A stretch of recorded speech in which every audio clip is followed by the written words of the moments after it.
La Japan Attitude pose ses valises sur la Côte d'Azur. La première édition du Monaco Anime Game Show a ouvert ses portes ce samedi au Grimaldi Forum. 15 000 adeptes des mangas sont attendus ce week-end dans ce salon inédit dans le sud-est.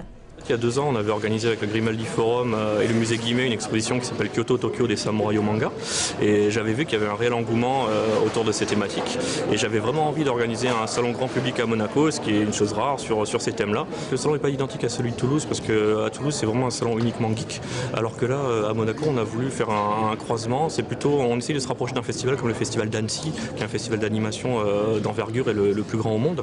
Mais on a vraiment envie que tout le monde puisse trouver son compte lorsqu'il vient, lorsque justement il y a un père, il y a une mère, les parents qui amènent leurs enfants, au moins qu'ils ne s'ennuient pas au salon, qu'ils aient des choses à faire, et je pense que là, ils ont des choses à y faire.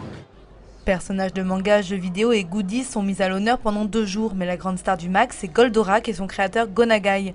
Diffusé dans les années 70, cet animé a marqué toute une génération, l'occasion de se replonger dans ses souvenirs de jeunesse. Il y a quelque chose d'extraordinaire déjà sur ce salon, c'est l'exposition Goldorak, parce que c'est une exposition en exclusivité mondiale, c'est-à-dire que le créateur du dessin animé a retrouvé dans son grenier, on va dire, des planches en fait, de dessins préparatoires à la série animée Goldorak. C'est la première fois qu'elles sont montrées, donc même au Japon, elles n'ont jamais été montrées.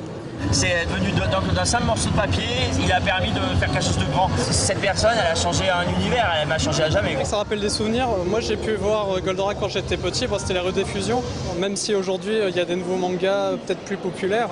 Mais c'est vrai que Goldorak, ça reste mythique. Une seconde édition devrait suivre en 2014, mais en attendant, vous avez jusqu'à dimanche 19 h pour visiter le MAX.